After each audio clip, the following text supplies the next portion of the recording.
नमस्कार दोस्तों, कैसे हो आप लोग। आशा करता हूँ आप सभी लोग अच्छे नहीं बल्कि बहुत अच्छे होंगे। तो दोस्तों, स्वागत है आपका आज के हमारे इस नए वीडियो में।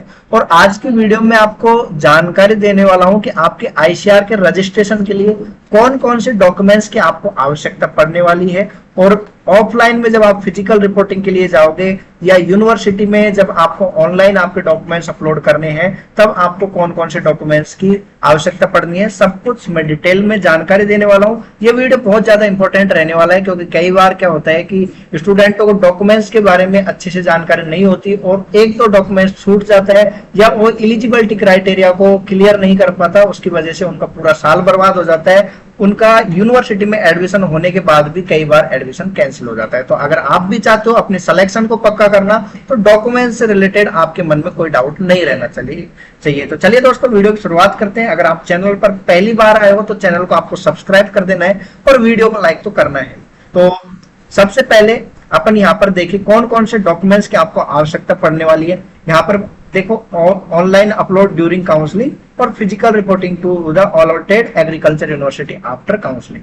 तो ये जो मैं आपको लिस्ट लेकर के आया हूँ, ये आपके आईसीआर की ऑफिशियल लिस्ट है। ठीक है, आईसीआर ने ये आपका लिस्ट दिया हुआ है, तो इसमें मैं आपको समझाने वाला हूँ कि आपके पास इनमें से कौन कौन से डॉक्यूमेंट्स होने चाहिए।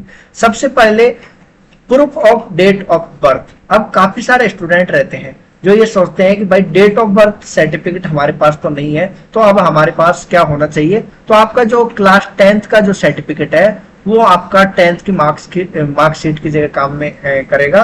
तो ये आपका ऑनलाइन रिपोर्टिंग मतलब ऑनलाइन रजिस्ट्रेशन, ऑनलाइन आपके यूनिवर्सिटी में अपलोड करने के टाइम पे और ऑफलाइन फिजिकल रिपोर्टिंग के टाइम पे, दोनों टाइम पे आपको इसकी आवश्यकता पड़ने वाली है। तो ये आपका 10th का सर्टिफिकेट हो गया।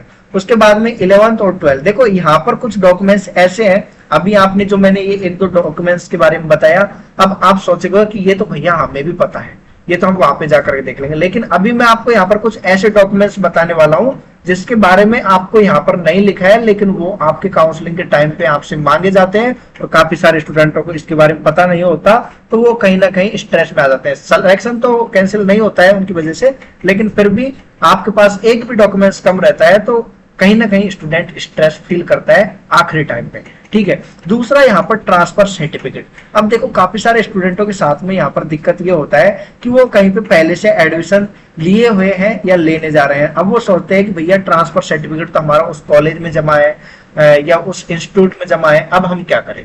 तो देखो सॉरी, अभी तो आप रजिस्ट्रेशन के टाइम पे आप सेल्फ डिक्लेरेशन लगा सकते हो, लेकिन आपको ट्रांसफर सर्टिफिकेट की आवश्यकता पड़ने वाली है। जहां पर भी आप एडमिशन ले रहे हो, आपको मैं एक ही चीज सजेस्ट करूंगा कि आप एडमिशन तो ले सकते हो अपने साल को, मतलब काफी सारे स्टूडेंट ये सोचते हैं कि मैं कहीं पे एडमिशन ले लूं, साल बर्बाद नहीं होगा, तो आप एडमिशन ले सकते हो। तो आपके पास जो भी डॉक्यूमेंट्स है उसका आपको पीडीएफ बना लेना है, बिल्कुल साफ वाला, और उस पीडीएफ में से जो आपका ट्रांसफर सर्टिफिकेट रहेगा, ऑनलाइन रजिस्ट्रेशन के टाइम पे अपन उसको वहां पर टेक देंगे।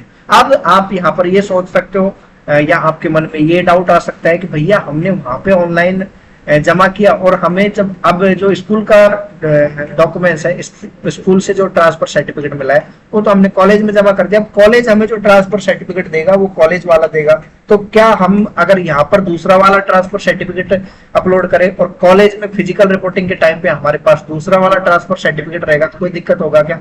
बिल्कुल कोई दिक्कत नहीं होगा। ठीक है, admit card issue by the candidate by NTA. अब देखो, बहुत सारे स्टूडेंट ऐसे रहते हैं एग्जाम देने के बाद में एडमिट कार्ड की सुध भी नहीं करते कि कहां पर हमारा एडमिट कार्ड है। लेकिन आप यहां पर देख पा रहे हो कि एडमिट कार्ड यहां पर आपसे मांगा जा रहा है आपके ऑनलाइन और ऑफलाइन। ऑनलाइन आपका रिपोर्टिंग के टाइम पे और आपका रजिस्ट्रेशन के टाइम में, और ऑफलाइन आपका फिजिकल रिपोर्टिंग के टाइम पे।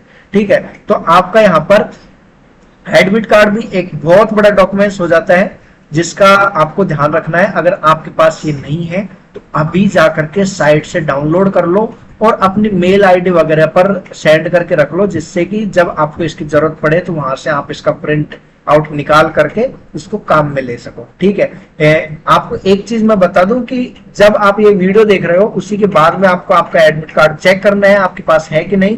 नहीं तो तुरंत आपको अपना एडमिट कार्ड डाउनलोड कर लेना है, क्योंकि कई बार ये आपकी जो साइट है सीयूईटी की, ये आपकी आईसीआर की काउंसलिंग बहुत आगे तक चलती है और तब जाकर के ये साइट है जो बंद हो जाती है और आपका एडमिट कार्ड डाउनलोड नहीं कर पाते हो, जिससे आपका यहाँ पर दिक्कत हो जाता है। ठीक है, computer generated confirmation page of online application submitted on NTA. देखो इसके बारे में कोई बात नहीं करता है, लेकिन ये आपका काफी सारी यूनिवर्सिटी है जो इसको बहुत ज्यादा महत्व देती है। ये आपका अभी आपका जैसे रजिस्ट्रेशन होगा, रजिस्ट्रेशन में तो आपसे मांगा नहीं जाएगा, रजिस्ट्रेशन में आपसे ये एप्लीकेशन फॉर्म का जो फाइनल सबमिटेड जो आपने किया था कंफर्मेशन पेज, आपने जो एनटीए सीयूईटी का एप्लीकेशन फॉर्म भरा था, तो उसका आपसे अभी तो कुछ नहीं मांगा जाएगा। लेकिन जब आप कॉलेज में जाओगे ना, तो कई कॉलेज आपसे इसके ऊपर बहुत ज्यादा दबाव डालती है कि जो आपने फॉर्म भरा था सीयूईटी का, जो आपने स्टार्ट की थी कॉलेज में आने की जर्नी की, जो आपकी स्टार्टिंग थी, जो आपने एप्लीकेशन फॉर्म डाला था, उसका प्रिंट आउट कहाँ है, कंफर्मेशन पेज कहाँ है, तो वहां पे जाकर के आपको इसका दिक्कत हो सकता है। Rank card issue by ICR eligible candidate. देखो रैंक कार्ड तो आपका रजिस्ट्रेशन होने के बाद में ही आएगा, तो रजिस्ट्रेशन में तो आपको रैंक कार्ड आप अपलोड कर ही नहीं सकते क्योंकि अपने पास है ही नहीं। तो ये सीधा आपके फिजिकल रिपोर्टिंग में ऑफलाइन टाइम में आपको काम में आने वाला है। तो रैंक कार्ड अपने को संभाल के रखना है, जो भी रैंक कार्ड आपको मिले। ठीक है, allotment letter issue by ICR to eligible candidate. तो अलॉटमेंट लेटर, जैसे आपको कोई कॉलेज अलॉट होगा तो वहां पर आपको एक अलॉटमेंट लेटर मिलेगा। तो अलॉटमेंट लेटर में आपका जैसे रैंक कार्ड निकल जाएगा, उसके बाद में चॉइस फिलिंग वगैरह करोगे, तो उसके बाद में आपका अलॉटमेंट लेटर, जब आपको पहले राउंड में, दूसरे राउंड में, तीसरे राउंड में या मॉपअप राउंड तक जब भी आपको कोई कॉलेज अलॉट होगा, तो आपको एक अलॉटमेंट लेटर मिलेगा। वो आपका यहाँ पर जब आप ऑफलाइन जाओगे फिजिकल रिपोर्टिंग के टाइम पे, तो तब आपको उसकी जरूरत पड़ेगी। उसके बाद में provisional admission letter issue by the admitted university. अब आप जिस यूनिवर्सिटी की सीट फ्रीज कर लोगे, वहां से आपको प्रोविजनल एडमिशन लेटर मिलेगा। अच्छा भैया, प्रोविजनल मतलब क्या होता है? प्रोविजनल मतलब ये होता है कि आप ये ना सोचो कि आपको प्रोविजनल एडमिशन लेटर मिल गया तो आपका सिलेक्शन पक्का है। अभी भी यूनिवर्सिटी आपके डॉक्यूमेंट्स वगैरह में कहीं पे भी कुछ भी गड़बड़ होगी, तो आपको कहीं पे भी एडमिशन से बाहर कर सकती है। तो प्रोविजनल एडमिशन होने के बाद में भी आपको जो डॉक्यूमेंट्स वगैरह है उसका बहुत अच्छे से ध्यान रखना है। और आगे की जो डेट्स रहेगी यूनिवर्सिटी में, जैसे फिजिकल रिपोर्टिंग के लिए जो जिस डेट पर आपको बुलाया जाए, उस डेट पर आपको जाना होगा। अगर आप उस डेट पर नहीं जाते हो और बाद में जाते हो बिगर यूनिवर्सिटी को इन्फॉर्म किए, तो आपका यहाँ पर एडमिशन कैंसिल हो जाएगा। ठीक है, passport size colour photograph same as upload at the time online application to NT. तो पासपोर्ट साइज का आपका फोटो होना चाहिए, और मैं आपको बोलूंगा कि ये आपके पास 20 से 30 फोटो होने चाहिए। अच्छा, इतने सारे फोटो का क्या करना है? तो देखो अभी आपके जैसे आपका फिजिकल रिपोर्टिंग होगा, तो वहां पर आपके 5-7 फोटो तो आराम से काम में आ जाएंगे, और कुछ वो सिक्योरिटी रीजन की वजह से और अलग अलग तरीके से आपसे वहां पर फोटोज लेते हैं, यूनिवर्सिटीज में लेते हैं। और उसके बाद में जो आपके फोटो बचेंगे वो आपके आने वाले सेमेस्टर में, जैसे आपका एग्जाम हॉल टिकट हो गया, और भी आपकी जो चीजें बचेंगी, वहां पर आपसे बार बार आपका पासपोर्ट साइज फोटो मांगा जाएगा। तो आपके पास अगर अभी से आप बनवा लोगे, तो आपको आगे पूरे 4 साल तक पासपोर्ट साइज फोटो का कोई दिक्कत नहीं होगा। एक चीज और मैं आपको बता दूं, पासपोर्ट साइज यहाँ पर कैंडिडेट के साथ में एक पेरेंट्स का पासपोर्ट साइज भी आप साथ में जब फिजिकल रिपोर्टिंग के लिए जाओ तो लेकर के जाना। क्योंकि काफी सारी यूनिवर्सिटियां, जैसे तमिलनाडु एग्रीकल्चर यूनिवर्सिटी, स्पेशली जब मैं आया था तो मैं मेरा फोटो लेकर के आया था, लेकिन इन्होंने बोला कि आपके गार्जियन का फोटो भी हमें चाहिए जब आपको यहाँ पर वो लेने के लिए आए। वैसे ऐसा होता नहीं है कि आपके गार्जियन आपको हमेशा लेने के लिए जाए, क्योंकि अब आप बच्चे नहीं रहे, कॉलेज में हो गए हो, तो कॉलेज से आप वहां से आपको मिल जाती है छुट्टी वगैरह। लेकिन कुछ यूनिवर्सिटी है जो आपका लगाती है कुछ, तो इसलिए मैं आपसे बोल रहा हूँ कि आपके साथ में जो गार्जियन जाए आपको फिजिकल रिपोर्टिंग के टाइम पे, उनका भी 1-2 फोटो आपको साथ में लेकर के जाना है, पासपोर्ट साइज। ठीक है, अगला डॉक्यूमेंट्स आता है आपका बहुत इंपोर्टेंट डॉक्यूमेंट्स जो सभी लोगों के पास होता है, तो वो आपका आधार कार्ड। ठीक है, आधार कार्ड के अलावा आपके पास और जो गवर्नमेंट के जो आईडी प्रूफ्स हैं, जैसे आपका कॉपी ऑफ पासपोर्ट हो गया, या आपका राशन कार्ड हो गया, बैंक की पासबुक हो गई, और any other valid government identity proof as applicable.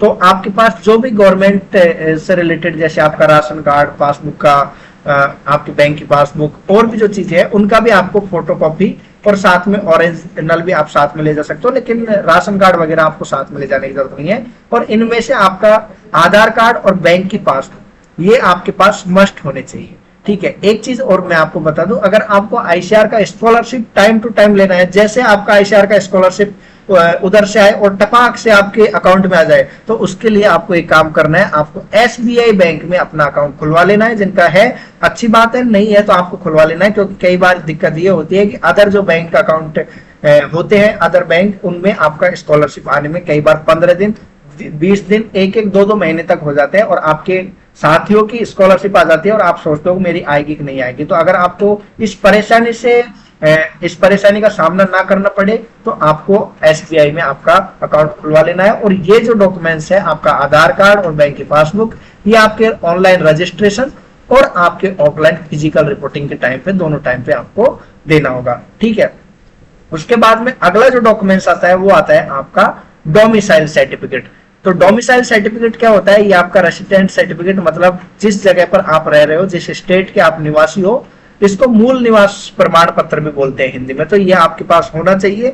ये काफी सारे स्टूडेंट ये बोलते हैं कि भैया मैं जनरल कैटेगरी से हूँ, क्या मेरे को भी चाहिए? तो हाँ, आपको भी चाहिए। आपका ये जो डॉक्यूमेंट है ये आपको बताता है कि आप इस स्टेट से बिलोंग करते हो, तो ये आपके पास होना चाहिए डोमिसाइल सर्टिफिकेट, ठीक है। उसके बाद में character certificate from the school last attended. अब करेक्टर सर्टिफिकेट, यहाँ पर काफी सारे स्टूडेंट इसको देख करके घबरा जाते हैं कि हमें जो स्कूल से मिला वो हमें टीसी मिला, और टीसी मिलने के बाद में माइग्रेशन सर्टिफिकेट मिला, लेकिन ये सीसी यानी करेक्टर सर्टिफिकेट नहीं मिला।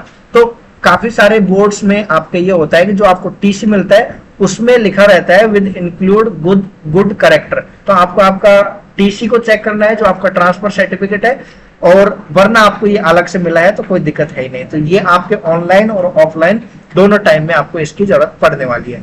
Copy of SC ST UPS OBC NCL and general EWS category certificate as per the central government requirement and issue by ये मतलब कहने का मतलब ये है कि जो कैटेगरी वाले स्टूडेंट हैं उनके पास जो कैटेगरी सर्टिफिकेट है वो आपका सेंट्रल गवर्नमेंट वाला होना चाहिए, और ये आपका ऑनलाइन और ऑफलाइन दोनों टाइम में आपको अपलोड करने की जरूरत पड़ेगी। तो अगर अभी आपके पास सेंट्रल का जो कैटेगरी सर्टिफिकेट नहीं है तो आप है जो इसको अभी बनवा सकते हो, ठीक है।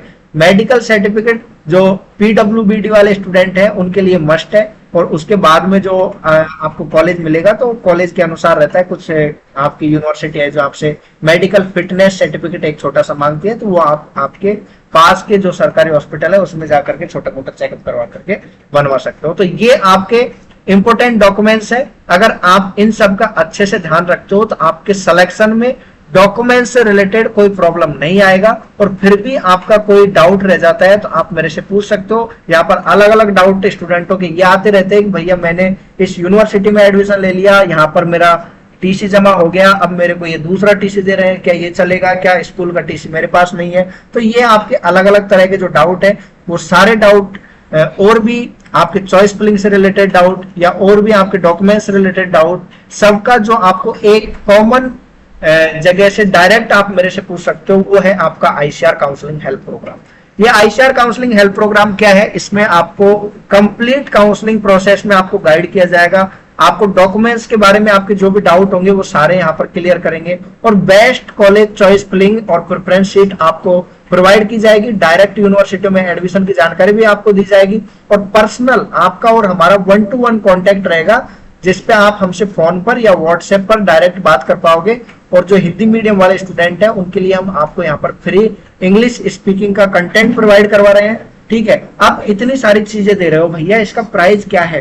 तो इसका प्राइस अभी आपका बिफोर रजिस्ट्रेशन अगर आप ज्वाइन करते हो तो 299 में आप ये ज्वाइन कर सकते हो। और ज्वाइन कैसे करना है? तो आपको ये स्कैनर दिया हुआ है और साथ में आपको ये यूपीआई आईडी दिया हुआ है, या अगर आप चाहते हो कि डायरेक्ट आप जो नंबर होता है उस पर पे करें तो ये अपना नंबर है, आप इस पर पे करने के बाद में इसी व्हाट्सएप नंबर पर आपको यहाँ पर स्क्रीनशॉट या जो आपका फीस पे करने का जो आपके पास फाइनल निकलेगा प्रिंट, उसको आप यहाँ पर सेंड करके अपने आईसीआर काउंसलिंग हेल्प प्रोग्राम में ऐड हो सकते हो। आगे बात करें जिन स्टूडेंटों को कम नंबर आए हैं, साथ में वो तैयारी करना चाहते हैं अगले साल के लिए, तो आप ज्वाइन कर सकते हो रॉयल इंस्टीट्यूट उदयपुर। ये आपके लिए लेकर के आए न्यू बैच, और न्यू बैच आपके 2026 के लिए अलग अलग डोमेन के लिए, चाहे आपका पीसीबी, पीसीएम, एबीसी, पीसीए, कोई भी सब्जेक्ट कॉम्बिनेशन हो, सबके लिए सेपरेट आपके बैच यहाँ पर स्टार्ट हो चुके हैं। न्यू बैच आपके स्टार्ट होने वाले हैं, हिंदी मीडियम और इंग्लिश मीडियम दोनों मीडियम में आपके लिए अवेलेबल है। ऑनलाइन ऑफलाइन दोनों मोड में आप जाकर के यहाँ पे तैयारी कर सकते हो। अधिक जानकारी के लिए दिए हुए नंबर पर आप संपर्क कर सकते हो। तो ये है आपका रॉयल इंस्टीट्यूट उदयपुर, जो आपके राजस्थान में स्थित है, न्यू अरिहंत नगर नियर कालका माता मंदिर उदयपुर। इसकी एक ब्रांच आपके कोटा में भी है। तो आप अगर कोटा जाकर के तैयारी करना चाहते हो रॉयल इंस्टीट्यूट में, तो आप वहां के ब्रांच भी ज्वाइन कर सकते हो। ठीक है, तो ये था अपना रॉयल इंस्टीट्यूट उदयपुर। अब आपको मैं इस वीडियो में बता चुका हूँ डिटेल इंफॉर्मेशन अबाउट आईसीआर के जो भी डॉक्यूमेंट्स है, ऑनलाइन आपके रजिस्ट्रेशन के टाइम पे कौन से डॉक्यूमेंट्स सही होंगे और फिजिकल रिपोर्टिंग के टाइम पे आपके कौन से डॉक्यूमेंट्स सही होंगे। फिर भी आपका कोई डाउट रह जाता है जो मैंने वीडियो में बताया, उसमें से आपको कोई डाउट आ रहा है तो आप कमेंट बॉक्स में जरूर कमेंट करना और ये बताना कि आपको ये वीडियो जो मैं बना रहा हूँ इन्फॉर्मेशन वाले, ये पसंद आ रहे हैं कि नहीं। तो आप मिलता हूँ नई वीडियो में नई जानकारी के साथ। आपने हमारा पूरा वीडियो देखा, आपका हृदय की गहराई से प्रेम पूर्वक बहुत बहुत धन्यवाद। Thanks for watching.